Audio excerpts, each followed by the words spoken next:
ओम शांति।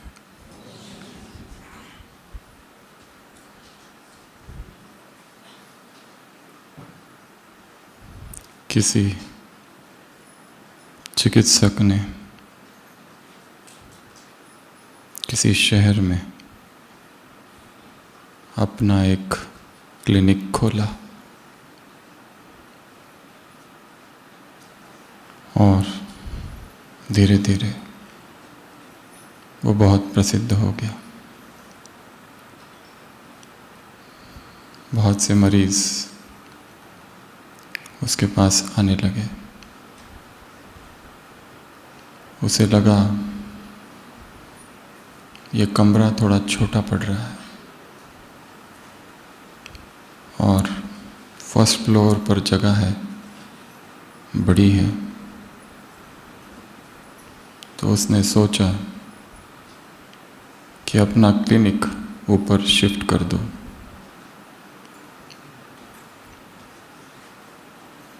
और क्लिनिक ऊपर शिफ्ट हो गया।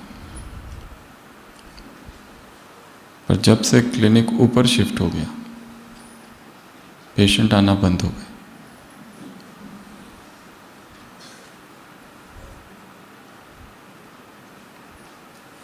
उसे आश्चर्य हुआ। नीचे भीड़ रहती थी लोगों की, और जब से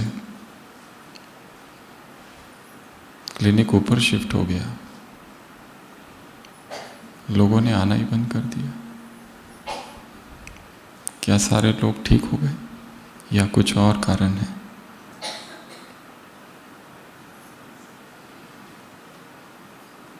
उसने एक मरीज से पूछा, अपने ही पुराने मरीज से, कि आजकल आते नहीं हो, क्यों? क्या कारण है? क्या कारण हो सकता है?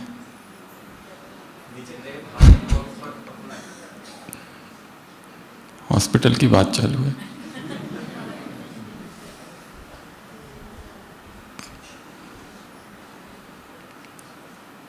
प्रॉब्लम क्या है? क्यों नहीं आते पेशेंट? चिकित्सक ने अपने मरीज से पूछा। मरीज ने कहा, वो बोर्ड जो आपने लगाया है। कौन सा बोर्ड? बोर्ड पर लिखा था ऊपर जाने का रास्ता।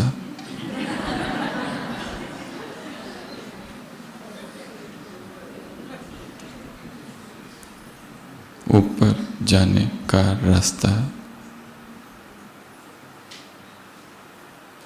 turned into a psychological obstruction, एक मानसिक रुकावट।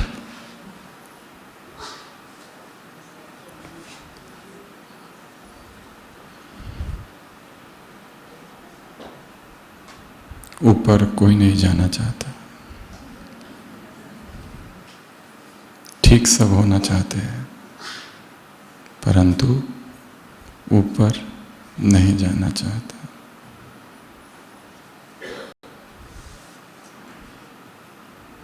और सारी दिव्यता और अध्यात्म के सारे अनुभव ऊपर ही है। नीचे द्वंद्व है, नीचे पीड़ा है, नीचे उलझन है, ऊपर चिर शांति है। फिर भी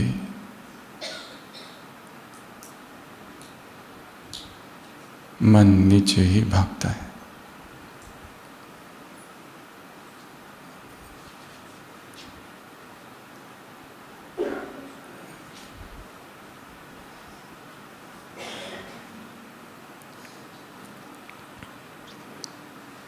उस प्रवाह को एक नई दिशा दे देना। संकल्प को दिशा देना ही जीवन को दिशा देना है।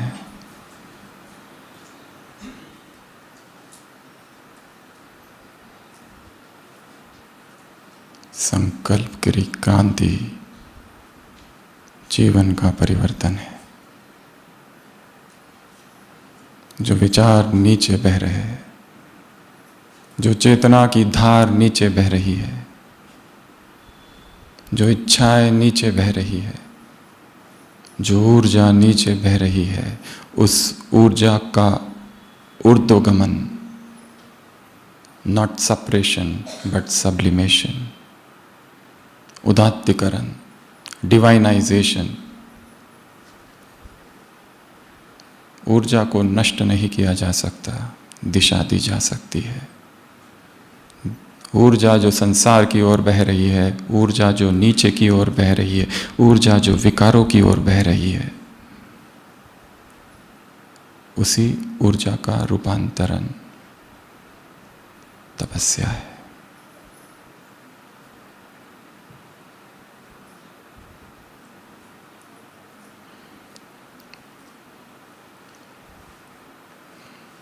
तप करने आए हैं।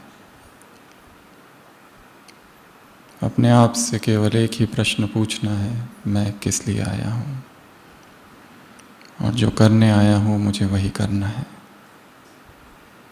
सब भूल जाओ, अपने नाम को, अपने रूप को, अपने इतिहास को, अपने पद को, अपने पोजीशन को। कीप असाइड, और यहाँ वो करो जो करने आए थे। यहाँ दूसरों से कोई लेना देना नहीं, दूसरों को सिखाने नहीं आए, दूसरों को देखने नहीं आए, दूसरों से बातें करने नहीं आए, स्वयं को देखने आए, स्वयं की ही डूबती कश्ती को सहारा देने आए हैं।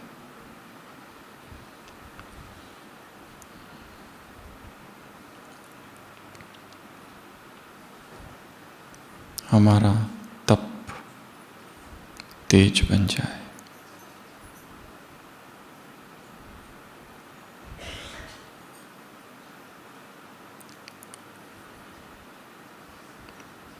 ओजस्वी और तेजस्वी। तेज बाहर को कहा जाता है, ओज भीतर को। ओजस्वी और तेजस्वी।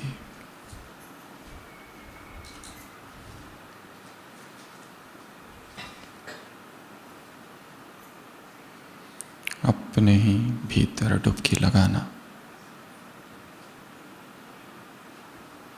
स्वयं को ही झांक कर बार बार देखना, आज सारे दिन भर क्या था, कैसा था, अभी इस समय क्या है। सभी स्थिर, 1 मिनट के लिए आंखें बंद, और देखो सुबह से अब तक की दिनचर्या क्या रही। सुबह कितने बजे उठे, किस कमरे में हैं, आंखें खुली, सबसे पहला संकल्प क्या था।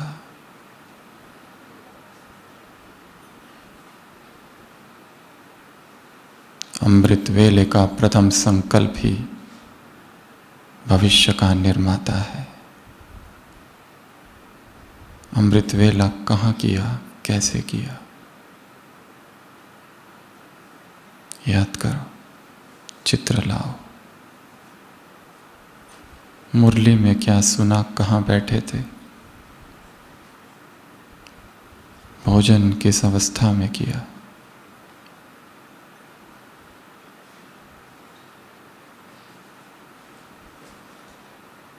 भोग में किया या योग में किया, दिन भर चली हुई क्लासेस में अवस्था क्या थी,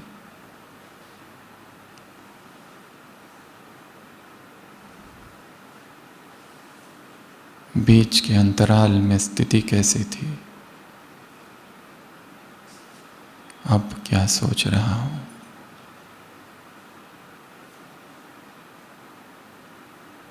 शांत,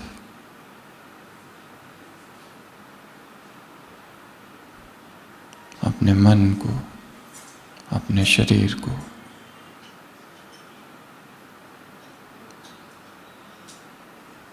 मन में उठ रही सभी तरंगों को, सभी आवाजों को शांत।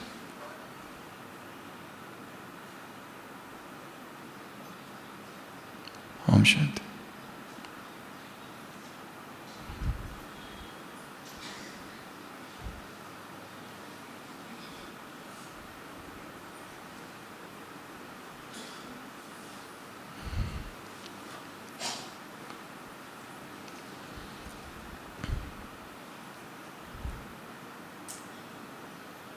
तब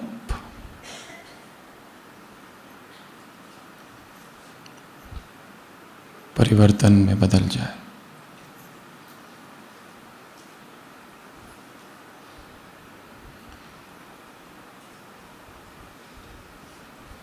यहाँ आना, यहाँ रुकना, भीतर एक गहरे असंतोष को जन्म दे।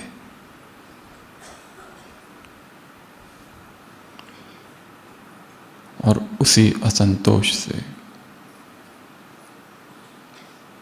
परिवर्तन अंकुरित होगा कि जो मैं कर रहा हूं और अब तक जो किया वो शायद गलत है, उसको वैसा नहीं करना है, अब कुछ और करना है।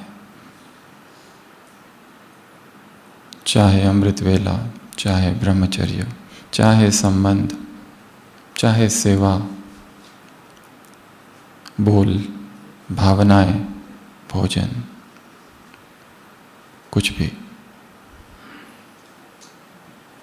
बैठे बैठे ही स्वयं को देखते रहना है,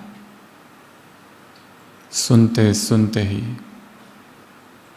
अपने जीवन को आर पार देखना है। क्योंकि हम अपने आप को तब देख सकते हैं जब हम उस क्षेत्र से कुछ समय के लिए बाहर निकल आते हैं। इस अरावली पर्वतों के बीच बैठकर अपने उस सेंटर को, अपने उस लौकिक घर को, अपने उस ऑफिस को दूर से देखना है। क्योंकि जब दूर से देखा जाता है तो चीज़ें स्पष्ट दिखती है, कहाँ क्या हो रहा है। और जब हम भीतर ही भीतर गोल गोल घूमते रहते हैं, कुछ चीज़ें मिस होती है। हमें लगता है हम जो कर रहे हैं वही ठीक है।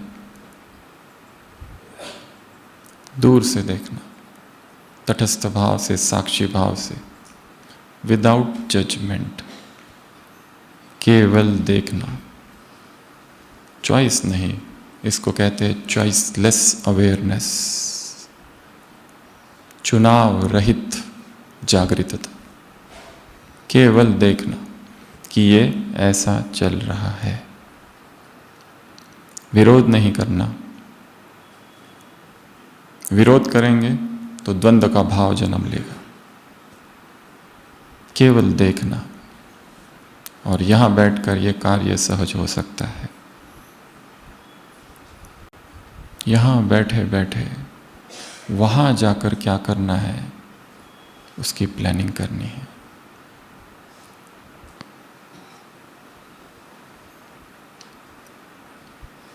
भविष्य तपस्या का क्षण क्षण भविष्य की प्रोग्रामिंग है।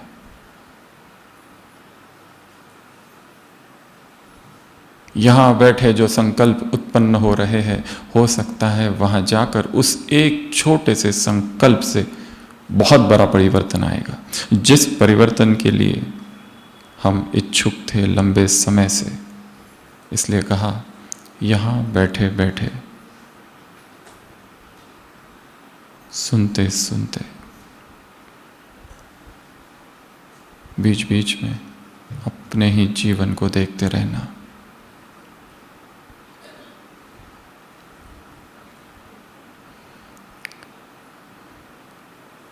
दिन भर आप ज्ञान की बातें सुन रहे हैं, और हो सकता है जो सुन रहे हैं उससे आपको ज़रा भी फायदा ना हो। फायदा जो वास्तव में होगा वो अंतराल में होता है। दो वाक्यों के बीच जो मौन है, वक्ता ने जो नहीं कहा वो सुनना, उसी में परिवर्तन है।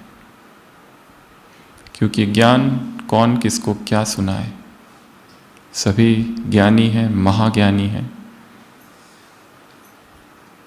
और वास्तव में अगर देखा जाए तो ज्ञान ही ज्ञान में बाधा है। इसलिए इस भट्टी में स्वयं को सभी उत्तरों से रिक्त कर देना है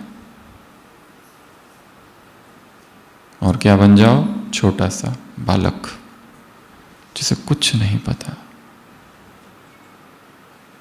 सभी ज्ञान,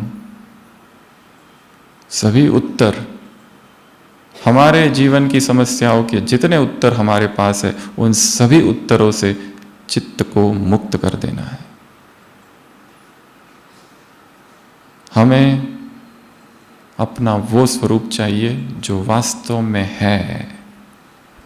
एक गांव का व्यक्ति शहर आता है और आश्चर्यचकित होता है। लंदन के छोटे से शहर, गांव से बड़ी जगह पर आता है और देखता है फोटोग्राफी की एक शॉप है। वहां पर दाम लिखा हुआ है, प्राइजेस। फर्स्ट फोटो 5 रुपए, दूसरा फोटो 10 रुपए, तीसरा फोटो 15 रुपए।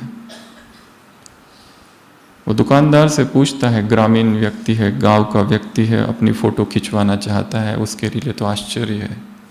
वो कहता है ये एक ही व्यक्ति की फोटो है। दुकानदार कहते हैं हाँ। फिर ये प्राइजेस में डिफरेंस क्यों है, दाम में?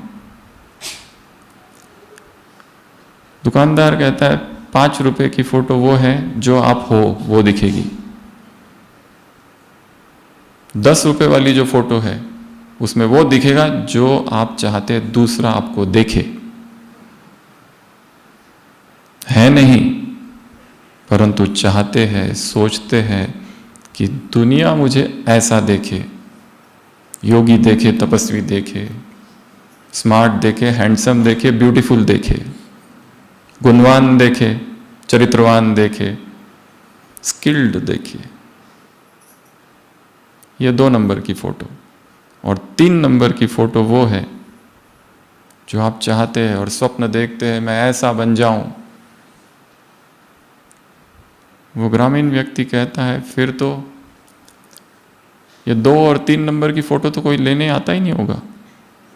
दुकानदार कहता है तुम ही पहले हो जो फर्स्ट नंबर की फोटो लेना चाहते हैं। यहां जो भी आता है उसे वही फोटो खींचनी है जो वो है नहीं, पर दिखाना चाहता है मैं हूं। या फिर जैसा उसे बनना है वो फोटो। हमें क्यों किसी की नकल करनी है? हमें क्यों किसी और जैसा बनना है? हर एक आत्मा अद्वितीय है, यूनिक है। Comparison is poison.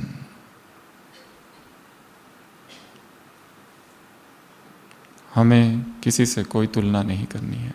यहां आए हैं स्वयं को देखने के लिए, द ओरिजिनल मैं। जो भी हूं, जैसा भी हूं, हजारों बार गिरा हूं,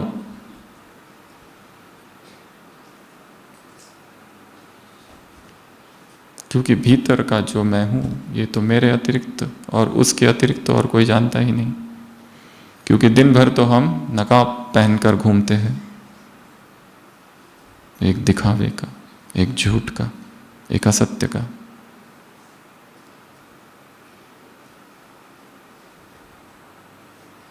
एक माता ज्ञान में थी बहुत समय से, अचानक युगल की मृत्यु हो गई, परंतु तपस्वी है, रोई नहीं बिल्कुल। सारा ब्राह्मण परिवार आया है, सब ने बहुत तारीफ की, माता बहुत पावरफुल है, नष्टो मोहा, एकदम मोह रहित है, एक आंसू नहीं बहा। 50 साल जिस व्यक्ति के साथ रही, जीवन बिताया, उसकी मृत्यु हो गई। हाँ, ये तो ठीक है बताने के लिए कि आत्मा अमर और अविनाशी है, और वास्तव में तो जो सबसे ज्यादा आत्मा का ज्ञान देते हैं, आत्मा की अमरता का, वो रोते भी बहुत है स्वजनों की मृत्यु पर।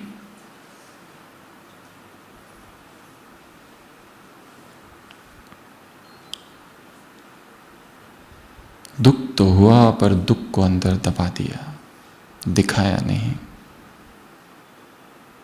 और धीरे धीरे वो दुख, वो सप्रेशन डिप्रेशन बन गया। अभी भी है, डिप्रेशन की गोलियां चल रही है। उसने खुद हमसे कहा था, अच्छा होती कि रो लेती, किसको क्या दिखाना है। इसलिए कहा, यहां आए हो तो सारे नकाब बाहर फेंक दो, अपने सारे रूप, अपने सारे रंग, अपनी सारी पदवी, पोजीशन, इतिहास, छोटा सा बालक बन जाओ, जार जार रो उस प्रभु के सामने, उस परमात्मा के घर में। ये आंसू उस पाप को धो देंगे जो ज्ञानी बनने के बाद हुए हैं। हमारे द्वारा किसी के साथ अन्याय, हमारे द्वारा किसी के साथ गलत व्यवहार, और यहां आने के बाद जो विकर्म होते हैं वो किसके साथ हो रहे? ज्ञानियों के साथ। कोई एक तपस्वी है और उसकी स्थिति को हमने गिरा दिया, कितना बड़ा पाप है। कोई एक योगी है जिसके चरित्र पर हमने लांछन लगाया, कोई एक व्यक्ति है जिसके विरोध में हमने कुछ कहा, एक शब्द भी। हमें किसी के विषय में क्या पता है? कुछ पता है? कुछ नहीं पता।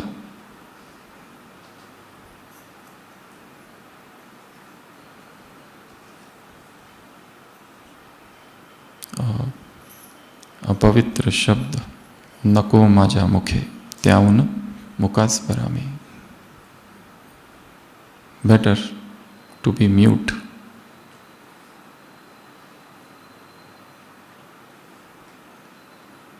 तो स्वयं को देखना है। जब तक यहाँ है, ये स्व शिविर की तपस्या है, स्व की तपस्या है। इसमें किसी और का कोई लेना देना नहीं। स्वयं ही तप की अग्नि प्रज्वलित करनी है, स्वयं ही स्वयं को तपस्या कुंड में बिठाना है, स्वयं ही स्वयं को जलाना है, पिघलना है, तपना है। यहां तप करने आए हैं, पिकनिक करने नहीं। यहां मौन का आनंद उठाने आए हैं, बोल का नहीं।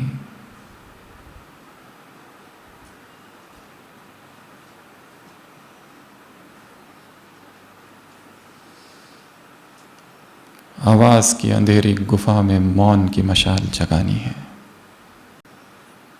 इसलिए चुप हो जाओ। जब तक यहाँ है तब तक सुनते रहो, कुछ लिखते रहो। जो बीच का समय आता है 2 क्लासेस के बीच, और जब कमरे में जाते हो, कुछ तो लिखो, कुछ नया लिखो। जो सुना, जो समझा, जो पता तो सब कब से था, पर समझ आ जाइए। सुना तो हजारों बार है, काम महाशत्रु है, काम महाशत्रु है, काम महाशत्रु है। अनुभूति कहां है?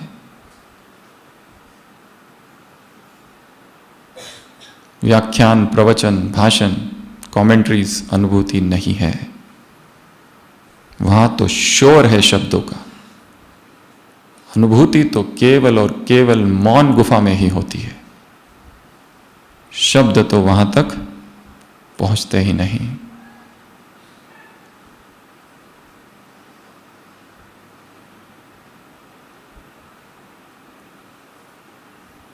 तप का तेज बढ़ाने की आज हम 7 बातें देखेंगे,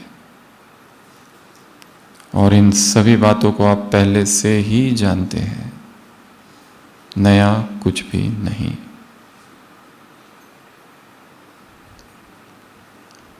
तापस वेश विशेष उदासी, 14 बरस राम बनवासी। मानस में लिखा है वो 14 वर्ष कैसे थे, तापसी वेश धारण किए हुए राम है।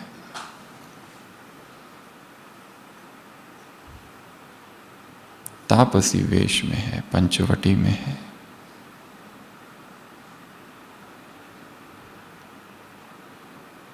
तप की अवस्था में है।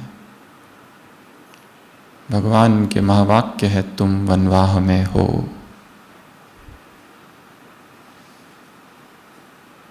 Out of the comfort zone. और आत्मा सुख सुविधाओं से नहीं, केवल और केवल तप से शक्तिशाली बनती है। और तपस्या एक व्यक्तिगत पुरुषार्थ है।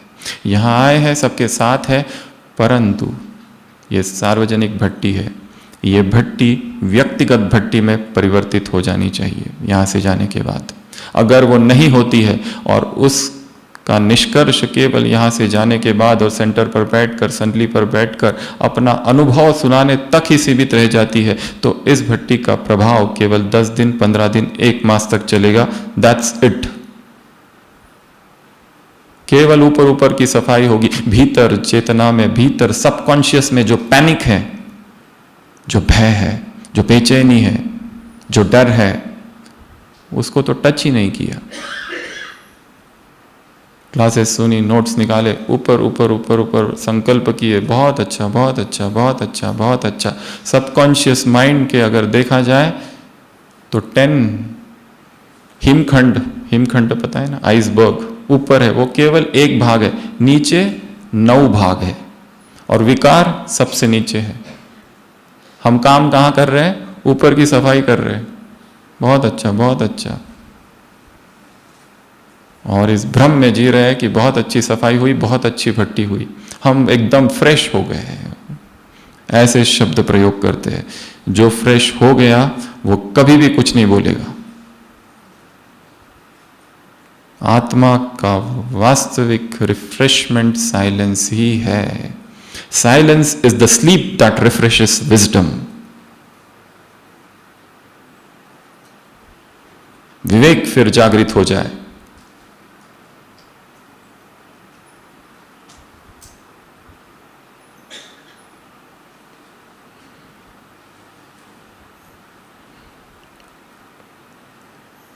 चौदह साल की तपस्या थी।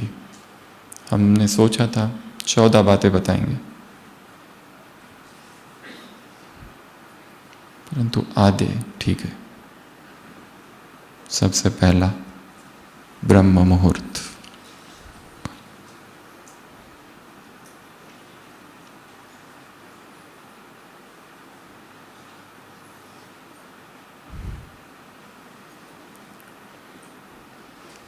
अमृत वेला परमात्मा का प्रथम स्पर्श है। परम धाम की खिड़कियां और दरवाजे खुले हैं। भगवान आशुतोष है।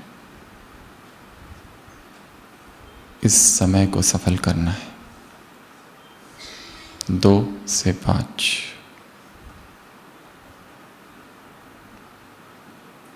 सारे दिन भर तपस्या नहीं होती है।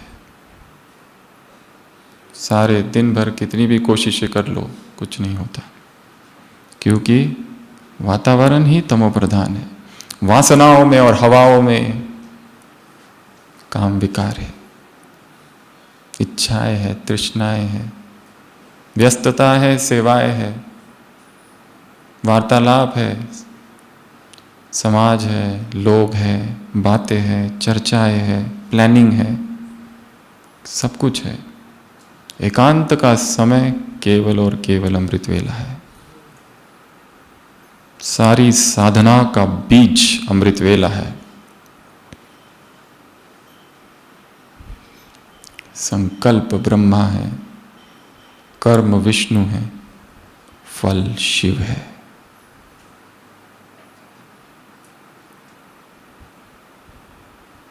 जो अमृत वेले को साधता है वो दिन को साधता है। जो संकल्प को साधता है वो भावना को साधता है। जो भावना को साधता है वो चरित्र को साधता है। जो चरित्र को साधता है वो भाग्य को साधता है। इसलिए एक नया प्रोग्राम, एक नई कंडीशनिंग बनानी है। उसके लिए पूरी दिनचर्या को ऊपर नीचे करना होगा, उसके लिए भोजन को ऊपर नीचे करना होगा, उसके लिए हो सकता है जॉब बदलना पड़े, क्योंकि समय बहुत कम है और जो समय है दिन का केवल अमृत वेला हमारे हाथ में है। वहां पर ही जो प्लानिंग करनी है, वहां पर ही जो कंडीशनिंग करनी है, वहां पर भी जो नई आदतें निर्माण करनी है, वहां पर भी जो क्रिएटिविटी लानी है, स्वयं को उठाने की, स्वयं के करियर की, ब्रह्मचर्य की, किसी भी बात की, कुछ भी करना है हमें, तो वो ही उपयुक्त और सर्वश्रेष्ठ समय है। इसके लिए इस समय को चूकना नहीं है। अपने शरीर को ट्रेनिंग देनी है, अपने माइंड को ट्रेनिंग देनी है।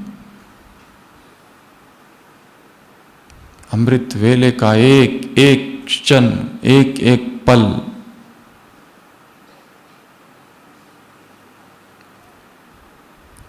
दिन का निर्माण कर रहा है, भविष्य का निर्माण कर रहा है।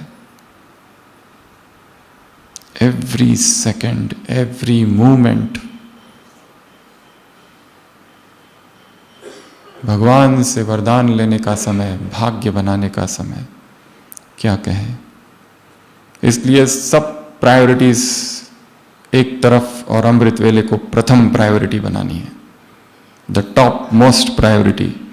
उसके लिए जल्दी सोना होगा, उसके लिए भोजन में परिवर्तन करना होगा, उसमें बहुत कुछ करना होगा आगे पीछे।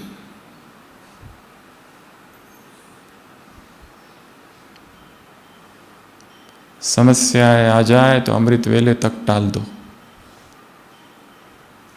उलझन हो, अमृत वेले तक टाल दो। उत्तर अमृत वेले मिलेगा।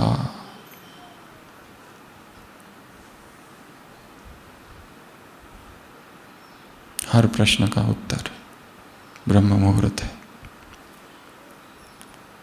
केवल हम जागृत अवस्था में हो और बैठे हो, स्थिर हो।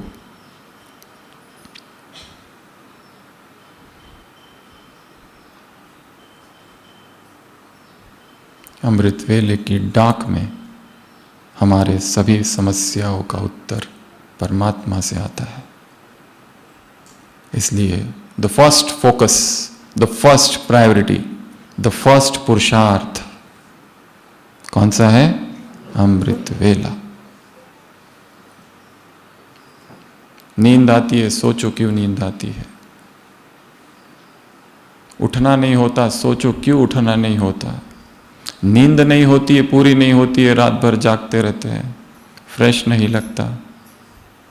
कितनी सारी समस्याएं हैं। उठते हैं पर करते वही सभी मैकेनिकल, केवल रेपिटिशंस।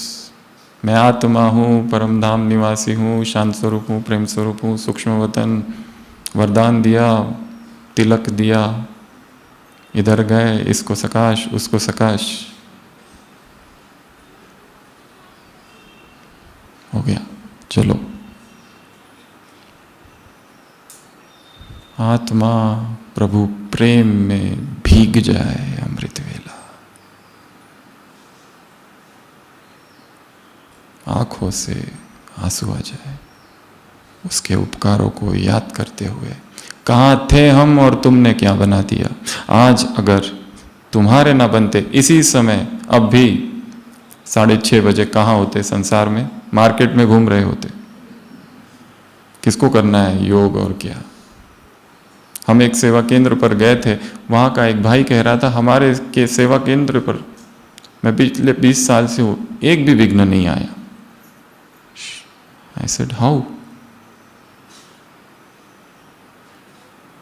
और जो स्टूडेंट्स है एकदम रेगुलर है, और बढ़ तो रहे हैं, पर जो पुराने हैं और जो रेगुलर है वो अभी भी उतने ही रेगुलर है। हमने कहा ये कैसे? उन्होंने कहा हमारी जो बहन जी है या वहाँ की बहन है, सुबह का योग और शाम का योग इतना रेगुलर है, इतना रेगुलर है, 20 साल से सारी सेवा एक तरफ, योग फर्स्ट।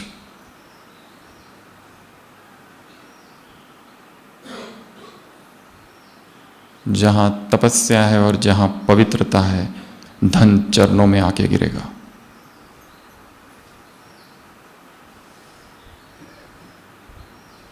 सेवा का लक्ष्य प्रसिद्धि नहीं,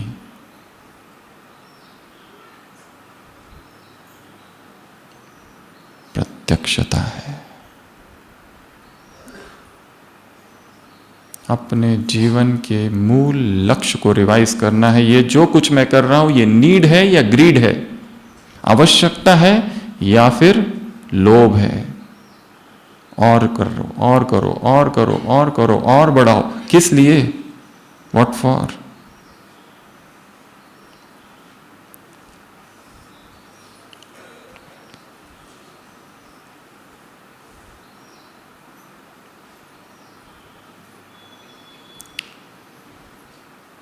ये भी तो एक लोभ ही है ना?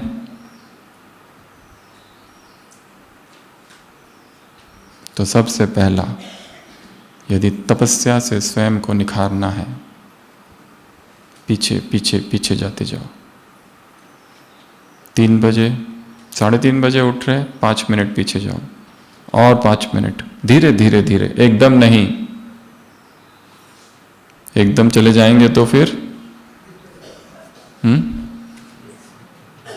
नींद का महाप्रकोप होगा। नींद, शांति स्तंभ पर एक कुमार बैठा था, एकदम नीचे गिर रहा था।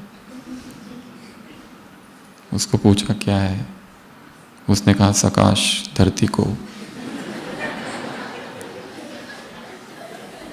नजदीक से सकाश।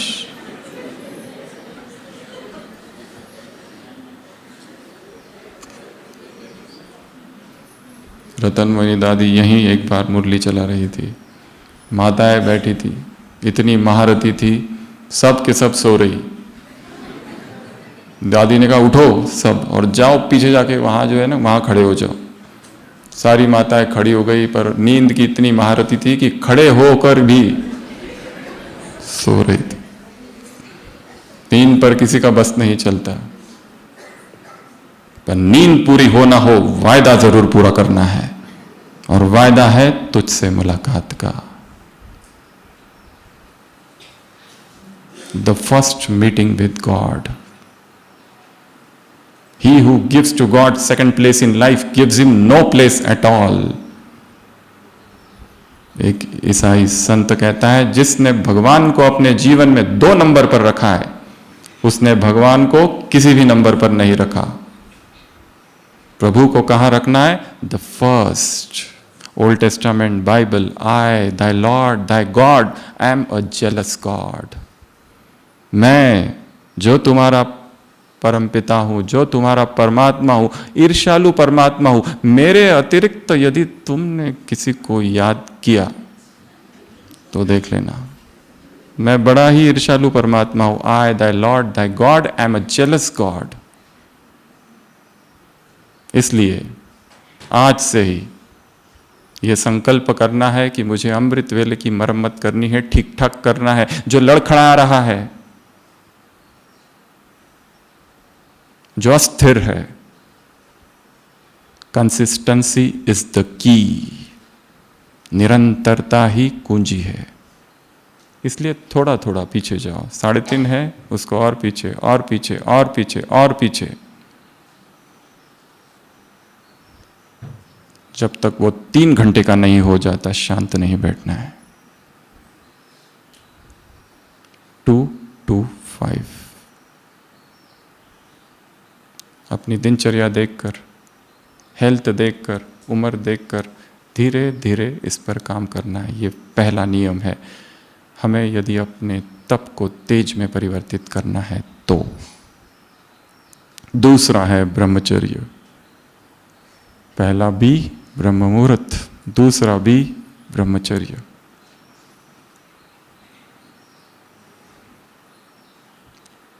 ब्रह्मचर्य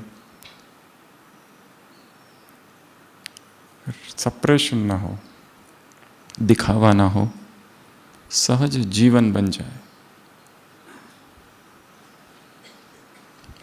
जो ऊर्जा नीचे बह रही है उसी ऊर्जा को नई दिशा देनी है। जो नीचे बहती है और शरीरों को जन्म देती है, उसी ऊर्जा को ऊर्ध्वगामी बनाकर तप में और ओज में और तेज में परिवर्तित करना है। ब्रह्मचर्य इज सुपर पावर, ब्रह्मचर्य इज सुपर मेमोरी। इस संसार में जो भी महान कार्य हुए हैं वो सभी ब्रह्मचर्य की तेज से हुए हैं। तुम्हारी धमनियों में ब्रह्मचर्य रक्त की तरह बहे। ब्रह्मचर्य should flow in your veins like blood. ये प्रथम धारणा है। चाहे कोई कितनी भी सेवा कर रहा है, परंतु यदि ब्रह्मचर्य खंडित हो रहा है, जीरो,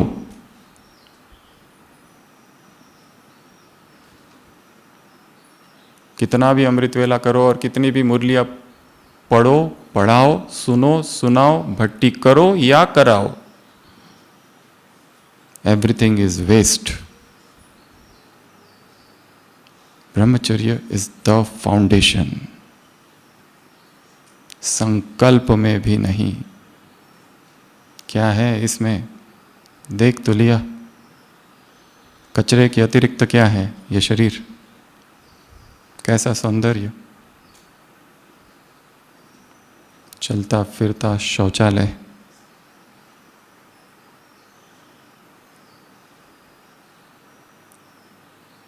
क्षणिक वासना है जो दीर्घकालीन पश्चाताप को जन्म देती है। केवल टिटिलेशन, सेंसेशन है, केवल एक क्षणिक संवेदना है।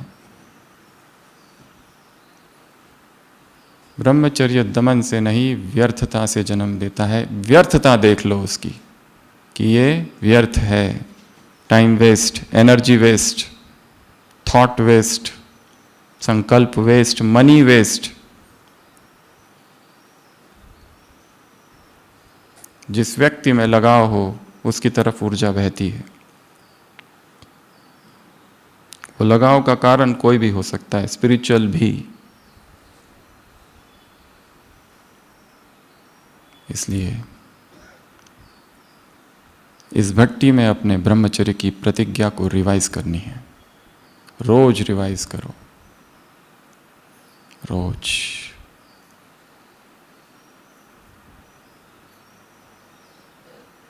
ये दूसरी सबसे महत्वपूर्ण धारणा है। जब ये ऊर्जा भीतर रुक जाती है, ऊपर बहने लगती है। शास्त्रों में बहुत वर्णन है, ईड़ा, पिंगड़ा, सुषुम्ना नाड़ी, कुंडलिनी, ये सब क्या है? अलग अलग नाम है इसी शक्ति के। क्योंकि जब मन ब्रह्मचर्य में स्थित है तो एकाग्र है। The purer the mind the easier it is to concentrate. Concentration का आधार क्या है? प्यूरिटी। क्योंकि मन व्यर्थ में डूबा हुआ नहीं है, फंसा हुआ नहीं है, तो ऑटोमेटिक स्थिर हो जाता है। मुरली एक बार पढ़ो, काम हो गया, यू ग्रैप्स इट। सुनो, प्रिंट।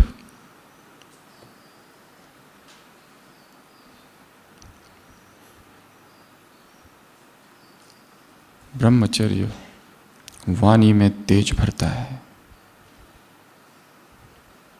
एक अद्भुत सी ऊर्जा।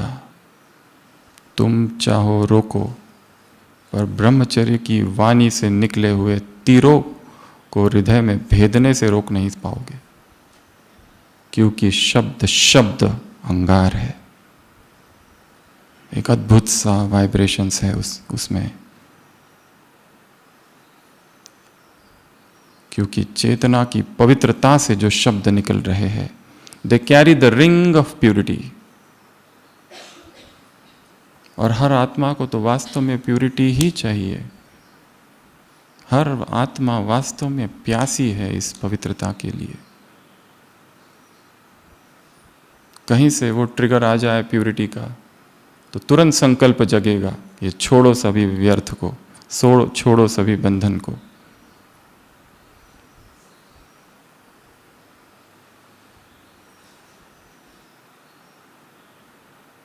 Purity is the first and the last freedom. स्वतंत्रता है पवित्रता।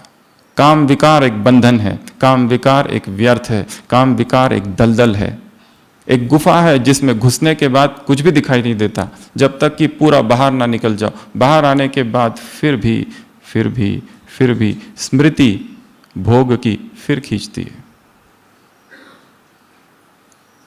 निकलना आना, आना जाना, आना जाना आत्मा को दुर्बल कर देता है।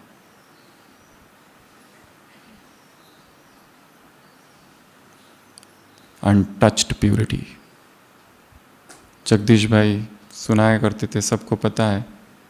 एक कुमार को प्यास लगी है, जाता है पनिहारिन कुएं पर। एक स्त्री है, जवान है, उससे पूछता है प्यास लगी। वो कहती है पानी मैं दूंगी, मेरे मटके से तुम हाथ ऐसे करना पर अंग से अंग ना लगे। That is the only condition, दूर खड़े रहो। वो पानी देती है, मटके से वो पानी पीता है, चला जाता है। धन्यवाद। कुछ दिनों के बाद दोनों की शादी हो जाती है, पर दोनों को पता नहीं कि हमारी शादी इससे हुई है। उनके माँ बाप शादी तय कर देते। शादी होती है, शादी के बाद रात में आमने सामने है दोनों। स्त्री कहती है अपना वादा याद रखना, अंग से अंग ना लगे। अनटच्ड।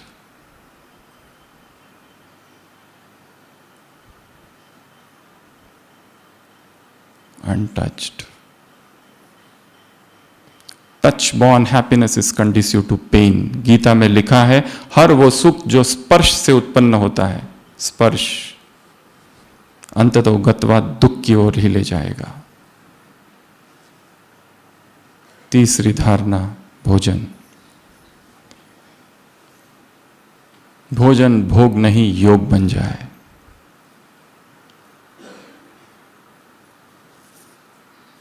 भोजन खाना नहीं तपस्या बन जाए। भोजन क्रिया नहीं प्रार्थना बन जाए। इसलिए जितना हो सके सबके बीच में होते हुए भी मौन। बाबा भोजन कर रहे हैं, बीच में कुंज दादी आती है और समाचार सुनाने लगती है। बाबा कहते हैं बच्ची तुमने बाप को अपने साजन से जुदा कर दिया। चुप, आंखें नीचे। इसकी थाली में ये दूसरी वाली सब्जी कहां से आई? Let us investigate.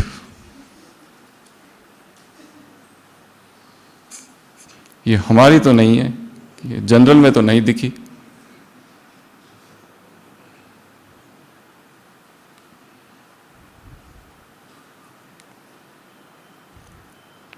श्रेष्ठ संकल्प के साथ भोजन, और भोजन धीरे धीरे जितना हल्का हो सके हल्का करते जाना है।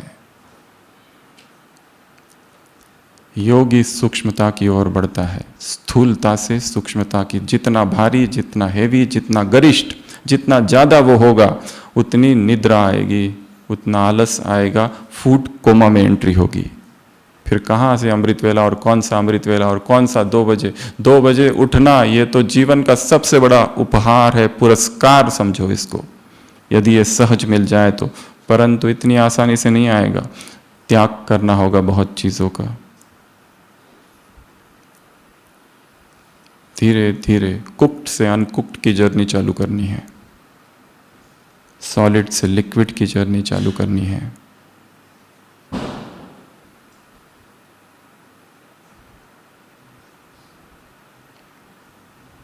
ये सब बांधते हैं, पकड़ते हैं, सारे तेल, सारे मसाले, सारा नमक। एडिक्शन है। तैयारी करनी है, अपने मन को तैयार करना है सूक्ष्मता में लेके जाने की। मिताहार जो लेकर शरीर में ऊर्जा हो, शक्ति हो, हल्कापन हो, वो जो हमें भारी करता है, वो जो पुनः खाने की इच्छा होती है, वो जो खाने के बाद बहुत प्यास लगती है, वो योगी के लिए उपयुक्त नहीं है। जगदीश भाई से किसी ने पूछा था, आप कहते हो ये करो वो करो, यहाँ तो इतना सब मिल रहा है, हम खाए नहीं। जगदीश भाई ने, तुमको किसने कहा खाने को बोला है? तुम उतना ही खाओ जो तुमको चाहिए, सभी खाओ, ये तुमको किसने बोला है? या जबरदस्ती कर रहा है?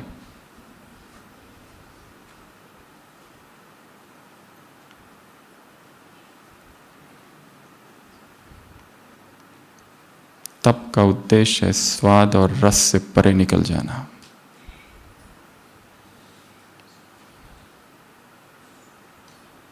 एक वो अवस्था, 3 स्टेजेस है। एक वो लोग होते हैं जिनको भूख ही नहीं लगती, जो पेशेंट बनकर आते हैं, इनको दवाइयाँ देनी पड़ती है, शरीर में कमजोरी है, बीमारी है, ढेर सारा कुछ कुछ है, दवाइयों से फिर भूख बढ़ाते हैं। एक वो लोग होते हैं जिनको भूख ही भूख लगती है, खाऊं खाऊं, म्याऊं म्याऊं, खाऊं खाऊं खाऊं। अभी नाश्ता किया, 11 बजे फिर खाने के लिए चाहिए। कहाँ क्या है, कहाँ क्या है, सारी खबर रहती है। आज ज्ञान सरोवर में क्या बना है, शांतिवन में क्या बना है, लेटेस्ट अपडेट्स। हमारे एक डॉक्टर थे, जब भी यहाँ सेवा में आते थे, उठते थे 10-8 बजे और पहला फोन किचन में, नाश्ते में क्या है।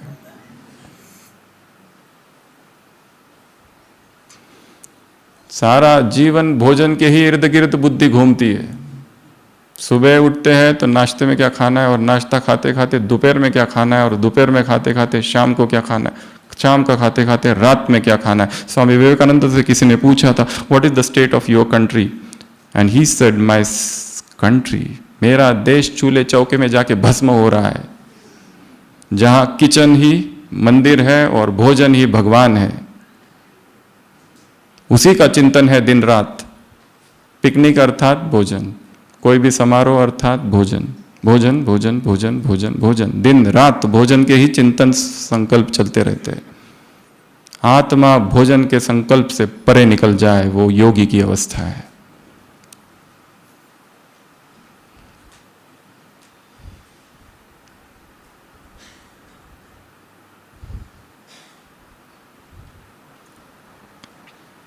अगला, बॉडी लेसनेस, अशरीरी स्थिति। अशरीरी स्थिति किसी कमेंट्री से नहीं आ सकती। अशरीरी स्थिति किसी म्यूजिक से नहीं आ सकती। अशरीरी स्थिति किसी लाइट से नहीं आ सकती, किसी ट्रांसलाइट से नहीं आ सकती। अशरीरी स्थिति तो तपस्या है, इस शरीर से डिटैच होने की तपस्या, और उसके लिए मुख्य बाधा है भोजन। आत्मा और शरीर के बीच खड़ा हुआ ये स्वाद जो शरीर की ओर खींचते रहता है, इसी शरीर से तो अलग होना है। अशरीरी अवस्था, बार बार अमृत वेले के 3 घंटे एब्सोल्यूट बॉडीलेसनेस, तब पता चलेगा अतीन्द्रिय सुख क्या है। ब्रह्मचर्य का, लस्ट का रिप्लेसमेंट, कोई भी चीज को रिप्लेस किया जाता है। कोई दारू पीता है, बीड़ी पीता है, और उसको कहो बंद करो बीड़ी पीना, आईसीयू में एडमिट करना पड़ता है। विड्रॉल सिम्टम्स होते हैं, हाथ कपने लगते हैं, ऐसे ऐसे ऐसे। अचानक नहीं छोड़ा जा सकता क्योंकि शरीर को उसकी आदत पड़ गई है। और वास्तव में एडिक्शन तो उस दारू बीड़ी अल्कोहल का है ही नहीं, एडिक्शन तो हमारे ही शरीर में उत्पन्न हो रहे केमिकल्स का है। वो पीते ही, बीड़ी पीते ही वो सीरोटोनिन, डोपामिन सब रिलीज होता है और उससे सुखद अनुभूति होती है तन बदन में। उस सुखद संवेदना का एडिक्शन है। उसी तरह लस्ट काम विकार उस व्यक्ति से कोई लेना देना ही नहीं, ना उस स्त्री से ना उस पुरुष से। उस व्यक्ति उस स्त्री के संपर्क में आते ही शरीर में जो उत्पन्न होता है केमिकल्स, रसायन, उस रसायन का एडिक्शन है वो। जैसे कुत्ता है और उसको लगता है इस हड्डी में, सूखी हड्डी को चबाता है चबाता है चबाता है, अरे उसमें कुछ भी नहीं है, पर उसको बहुत रस आता है। उसके ही मुंह से निकल रहा हुआ खून वो पी रहा है और उसको लगता है वो खून उस हड्डी से आ रहा है, उसको लगता है वो खून, वो सुख उस स्त्री की देह से मिल रहा है।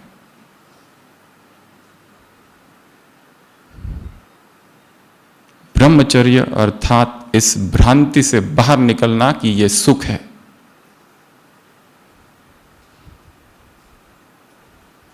और उसका रिप्लेसमेंट है अति इंद्रिय सुख। आत्मा की मूल प्यास सुख की है। यदि अमृत वेले उसे तड़पाओगे, उसको भूखा रखोगे, उसे अतीन्द्रिय सुख नहीं दोगे, तो दिन भर वो स्त्री और पुरुषों के शरीर में सुख को ढूंढेगा, स्पर्श में, आलिंगन में। उसे सुख चाहिए बस। अतीन्द्रिय नहीं दोगे तो भौतिक लौकिक सुख को ढूंढेगा।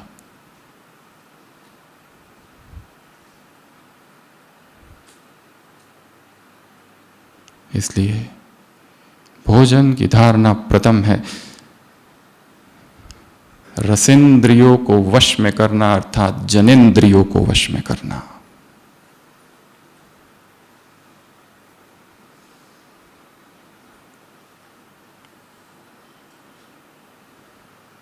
अशरीरी अवस्था। बैठ जाओ संकल्प के साथ, उठना ही नहीं है मुझे। बुद्ध 6 साल तक भटकते रहे, कहां कहां गए, बहुत सारी सिद्धियां प्राप्त की, 7वीं अवस्था तक पहुंच गए, 7वीं समाधि, फिर भी अतृप्ति, और सब कुछ थक हार कर अंत तो गत्वा बोधि वृक्ष के नीचे बैठे। एक ही संकल्प था, यदि जब तक मैं उठूंगा नहीं, जब तक मुझे सत्य का अनुभव नहीं हो जाता। और उसी रात सत्य का अनुभव हुआ, परंतु यह पता नहीं था कि सत्य का अनुभव उसी रात होगा। The enlightenment will occur on the very same day, he did not know, but उसी दिन बोधि का अनुभव हुआ। वो संकल्प कैसा था, कैसा दृढ़ था। वैसे ही अमृत वेला बैठ जाओ कि बाबा मैं उठूंगा ही नहीं जब तक मुझे अतीन्द्रिय सुख न मिल जाए, अशरीरीपन का अनुभव ना हो जाए। न च भाति भूत संगम, ये शरीर मैं हूं ही नहीं, ये भूतों का संग। तद ब्रह्म निष्कलमहम तच भाति भूत संगम। मैं वो शुद्ध चेतन तत्व हूं, आत्मा हूं, जो शरीर नहीं है। आत्मा के विषय में जानना, वो जो कोर्स में बताए थे वो केवल सूचनाएं हैं, अनुभव एक अलग ही चिड़िया है।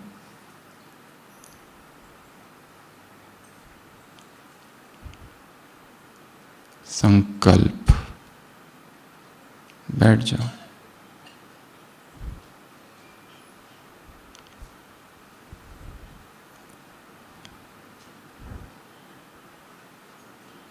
अशरीरी अवस्था। अगला, बर्निंग द पास्ट। जो कुछ अतीत में हो गया है, अच्छा बुरा जो भी, अब ना उसकी कोई चर्चा करना है, ना उसका कोई अनुभव सुनाते बैठना है। ये हुआ वो हुआ, अच्छे अनुभव भी सुनाते हैं, वो एक रीति से अच्छा भी है, पर उसमें दोष भी है, बाह्य मुक्ता का और अहंकार का। हमने ये किया, हमने वो किया, हमने ऐसा किया, हमने वैसा किया, न चाहते हुए भी हमने किया, मैंने किया, वो उसमें आता है, वो दोष है उसका। यहां पर भी जो अनुभव हो रहे हैं अपने तक ही सीमित रखना है, हृदय में गाड़ देना है उनको। तुरंत भट्टी के बाद और तुरंत इसको बताना, मुझे ऐसा हुआ, मुझे वैसा हुआ, बाबा ने ये टचिंग कराया, बाबा ने वो टचिंग कराया। वो शायद टचिंग थी ही नहीं, तुम्हारे ही मन का प्रक्षेपण, प्रोजेक्शन मात्र था। जो अनुभव जितना गहरा होगा, व्यक्ति उस अनुभव के बाद मौन हो जाएगा, तभी वो अनुभव एनर्जी में कन्वर्ट होगा। एक्सपीरियंस इक्वल टू एनर्जी, बीच में साइलेंस। अगर वो नहीं हो रहा है तो केवल और केवल अहंकार का वो केवल छोटा सा विस्तार होगा जिससे खुशी मिलेगी कि बाबा ने ऐसा अनुभव करा दिया, हम ऐसे जा रहे थे, बिल्कुल बारिश आ रही थी, हमको वहाँ पहुँचना था, हमने बाबा से कहा बाबा बारिश रोक दो, बाबा ने बारिश रोक दी, हम पहुँच गए। ये है पालना भगवान की। योग कर रहे हैं, बारिश ही नहीं हो रही है 1 साल से, योग योग योग। अब बारिश हुई तो बारिश ऐसी हुई कि घर बह रहे, लोग मर रहे। कौन थे सकाश देने वाले? पकड़ो अब उनको एक एक को। किसने सकाश दी थी? प्रकृति अपना काम कर रही है, why you want to interfere? अपने फायदे के लिए बाबा को यूज नहीं करना है।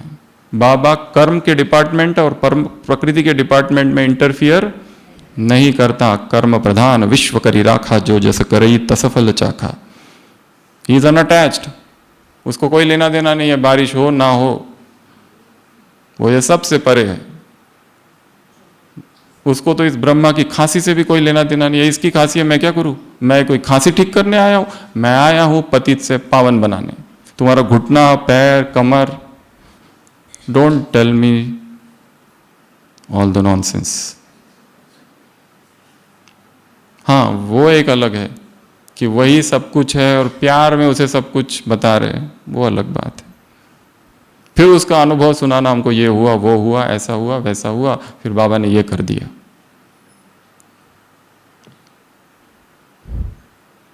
अपने अनुभव को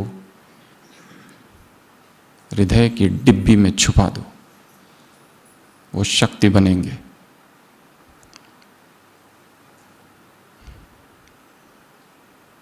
अगला, बैलेंस। तेज बैलेंस से आता है। ऐसा नहीं मौन व्रत धारण कर लिया तो मौन ही व्रत। हमारे यहाँ एक जूनियर डॉक्टर आई थी बीके, तो उसका मौन रहता था जब वो ड्यूटी पे रहती थी। तब सिस्टर कहती थी डॉक्टर उस पेशेंट को देखो, तो वो चिल्लाती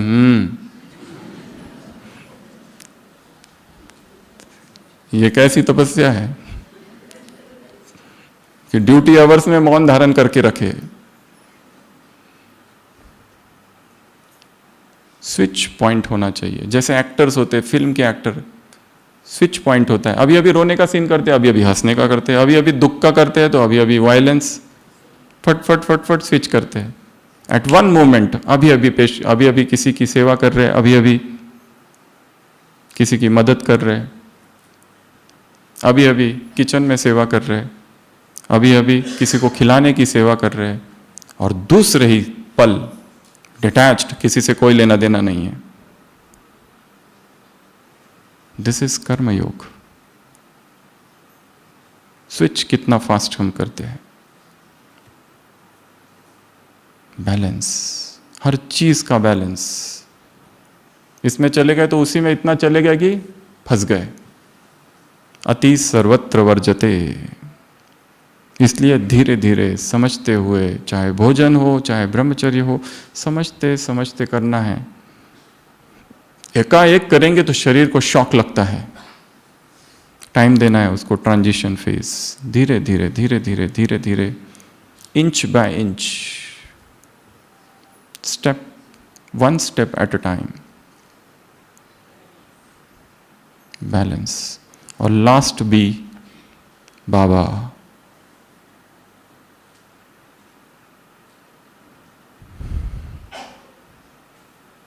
भगवान को अपने जीवन का केंद्र बनाना है। संसार में जो प्राप्तियां है वो इधर अप्राप्ति है।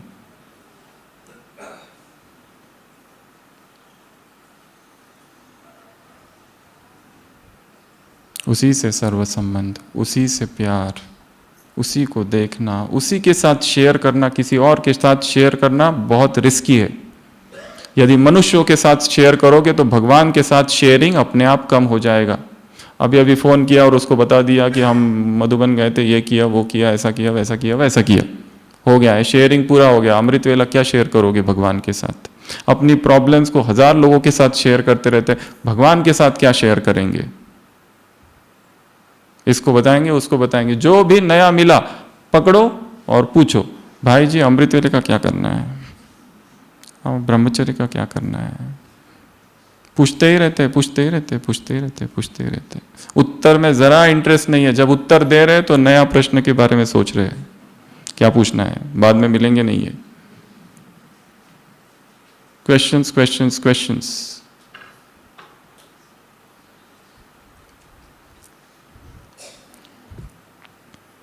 परमात्मा सभी उत्तरों का उत्तर है। शिव बाबा उत्तरों का सागर है,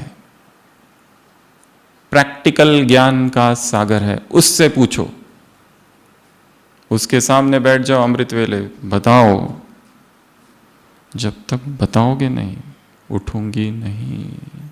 पर वो कुटिया में मत बैठ जाना, नहीं तो उठाना पड़ेगा। सभी स्थिर, डायरी पेन पेंसिल सब बाजू में, अंग से अंग ना लगे। जो नीचे बैठ सकते वो सामने आके नीचे बैठ जाएंगे।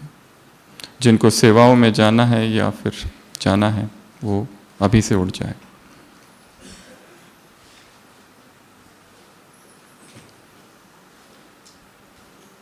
तपस्या पट पर बैठकर की जाती है। जो पट पर बैठेंगे वो पट राजा और पट रानी बनेंगे। ऐसा एक बार मुरली में बाबा ने कहा था। नीचे बैठकर तपस्या करने की आदत डालनी है। नीचे बैठकर दुखने दो पैर, कुछ नहीं होगा। बैठे बैठे आज तक फ्रैक्चर होता हुआ तो हमने देखा नहीं है, और हो भी गया तो एम्बुलेंस बुला लेंगे। होने दो पीड़ा को, उस पीड़ा को देखो। शरीर है ना वो।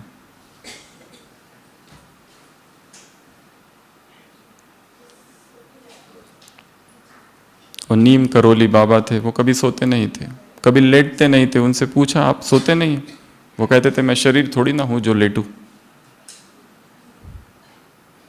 Sleepless Saint. भोजन पर कार्य करते रहना, करते रहना। जब भोजन सूक्ष्म सूक्ष्म होते जाएगा तो नींद की मात्रा अपने आप ही कम होती जाएगी।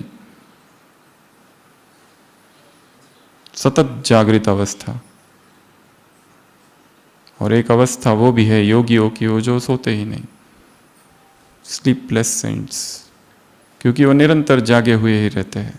शरीर में ऐसे कोई तत्व डाल ही नहीं रहे जिससे नींद आए। ऊर्जा ही भोजन हो जाती है तब। तो ऐसी शक्तिशाली स्थिति का अनुभव